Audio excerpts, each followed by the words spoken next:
Friday the 3rd of February 1995. Arrived in Chicago at 9 o'clock, headed for Taco Bell for breakfast, where I tried all the different breakfast burritos. Today I'm taking a journey to San Francisco on the California Zephyr. It's a long way, but I'm told the views are spectacular and probably the best train ride I'll ever have. Through the Rocky Mountains and west through the snow-capped Sierra Nevadas. It travels across 7 states, beginning here in Chicago, Illinois, through Iowa, Nebraska, Colorado, Utah, Nevada, and finally California in about 2.5 days' time, if we're lucky, and there's not too many delays. As we pull away from Chicago, we leave the big city behind and enter the suburbs, and soon small towns, fields, farmland, barns and silos. My first familiar stop is Galesburg, Illinois. I read in the brochure that popcorn was invented here by Olmsted Ferris. So there you go. Maybe if I'd known this before I would have appreciated it more when I visited. During the day I look out of the window and sketch.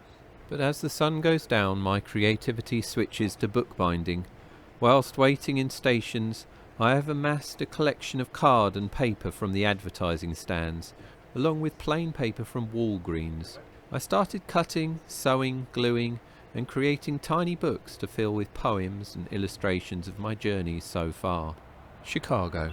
Red light, green light, yellow taxis, grey cars, snack bars, feet, faces, earmuffs, scarves, earphones. You keep looking up and up till you see a gap in the sky, then called to earth by abrupt paper chasers. Help the homeless! Have a nice day! Cars start, you stop just on the edge of the sidewalk. A cigarette butt forms a small melted circle in the snow. Chicago, 3/2/95. Saturday the 4th of February. The conductor on the train today introduced himself as the Admiral, and the reason for this is, he tells us, no one can pronounce his actual name. He would be our guide through the Rocky Mountains, pointing out bald eagles and the many caves, of which some are apparently still occupied. One particularly known by a man who is only known as the wild hairy man of the cave, until some of the wild man's friends happened to be on the train and informed the Admiral that he was actually very well educated and an extremely talented chef. But how you'd source your ingredients and what you'd cook in a cave in the Rocky Mountains, I'm not quite sure. It's very nice here in the viewing carriage, and I was happily sat here for hours listening and watching the view go by. Snowy mountains, fir trees and valleys. Soon I start sketching, and drawing the moving landscape makes me work quicker and from memory, just trying to capture the feeling of looking up at the mountain or down into the valley. The huge landscape stretches out before me as the train snakes around the canyons. It is truly an incredible feat of engineering and human determination that is allowing us to take this epic journey. As the day progressed while searching for food in my bag, I came across a small block of cedar that I purchased from a cigar shop from an irresistible box of blocks, and decided this was the time to start whittling.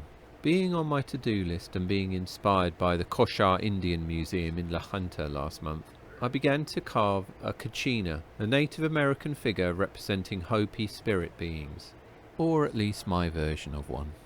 After several hours of carving, I painted it and proudly placed it into the pocket on the back of the seat.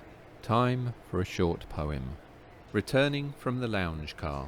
With bumbling smiles, 3 of Frankenstein's monsters in baseball caps toppled, uncoordinated, down the aisle of the train.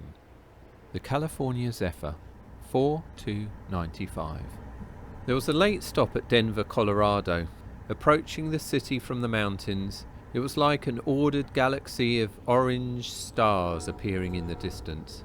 The group that got on the train were quite critical and moany. I think they thought everyone was asleep. But they soon calmed down.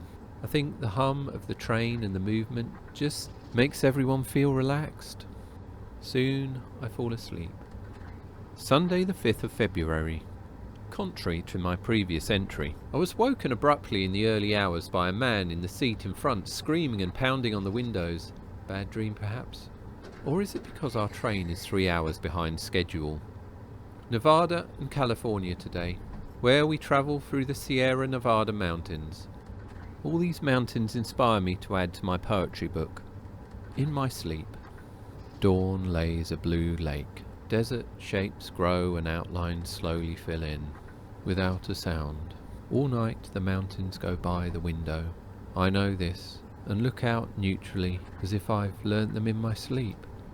On the California Zephyr, 5/2/95. It had been such a long journey from Chicago to San Francisco. The final stop at Emeryville took me totally by surprise. It was 9:30 p.m. when I heard the announcement. I quickly grabbed all my things and got off to look for the connecting bus to San Francisco. It was only after the sudden all change and seeing my home from the past 2.5 days pulling away again, I remembered that I'd forgotten to take my kachina carving, still left in that stretchy bit on the back of the seat. Oh well, perhaps it will be a nice surprise for the next passenger to find on their journey aboard the California Zephyr.